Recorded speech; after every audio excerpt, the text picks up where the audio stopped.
யமலோகத்தில் என்ன பண்ணுனா, இன்னைக்கு யார் யாரு உயிரெல்லாம் எடுக்கணும் ஒரு லிஸ்ட் எடுத்தா 10 பேரோட உயிர் இன்னைக்கு அவன் எடுக்கணும்.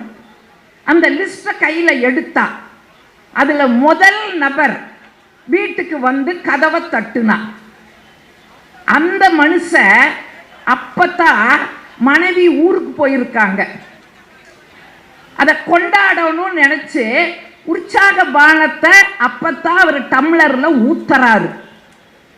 ஏமா கதவை தட்டுனா, போய் கதவை திறந்தாரு. யாருங்க சார் நீங்க? நான் தான் யமதர்மன். இன்னையோட உன்னோட ஆயுள் முடியுது, உன்னை கூப்பிட்டு போறக்கு வந்தேன். உடனே அவன் சொன்னா, ஏன் சார் ஒரு நாளாவது மகிழ்ச்சியா இருக்கிறதுக்கு விட மாட்டீங்களா சார்? இன்னைக்கு தான் என் மனைவி ஊருக்கு போயிருக்கிறா, அந்த மகிழ்ச்சியை கொண்டாடலான்னு இப்போ ஒரு ரவுண்டு கூட இன்னும் போகல, அதுக்குள்ள வந்து கூப்பிடுறீங்களே சார்? அதெல்லாம் முடியாது, லிஸ்டில் உன் பேர் தான் ஃபர்ஸ்ட், வா. அப்போ அவன் சொன்னான், சார் இன்னைக்கு கொஞ்சம் கொள்கையை மாற்றிக்கங்க சார், என்னை கடைசியாக கூப்பிட்டுக்குங்க சார். மற்றவன் சொன்னா, சார் என்ன சொன்னாலும் கேட்க மாட்டேங்கிறீங்க, சரி வாங்க, வந்தது தான் வந்தீங்க, நீங்களும் ஒரு ரவுண்டு ஓடுங்க, 2 பேரும் சேர்ந்தா அப்படி போலான்னு சொன்னான். யமனுக்கு அது என்னன்னு தெரியல. சரி என்னமோ குடிக்க குடுறா, கொண்டாடா அப்படின்னு வாங்கி ஊத்துனாரு. ஒரு ரவுண்டிலேயே மட்டையாகி உழுந்துட்டாரு. நம்மாளு பார்த்தா, நம்மளுக்கெல்லாம் வந்து 4 ரவுண்டு 5 ரவுண்டு போனாதான் ஆகு. நம்மாள் ஸ்டெடியாக தான் இருந்தா. உடனே யோசிச்சா, எவ்வளவு அறிவு சிந்திக்கிறான் பாருங்க.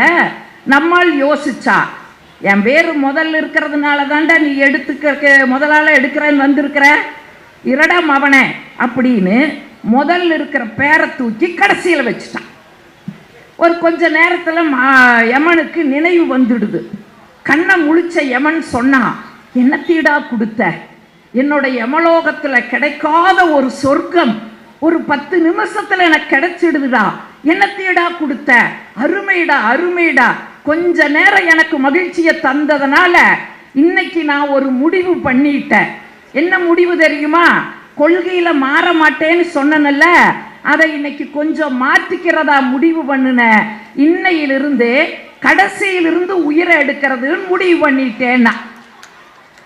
நம்ம ஆளுக்கு எப்படி இருக்கு? முதல்ல இருக்கிற லிஸ்ட்டை கொண்டு போய் நம்ம ஆளு கடைசியில் வச்சான். இருந்தாலும் விடாது கருப்புன்னு தொடர்ந்து வருமா இல்லைங்களா? ஏன்னா நம்ம எதை விட்டு விலகணும்னு நினைச்சாலும் அது நம்மளை விட்டு விலகவே விலகாது.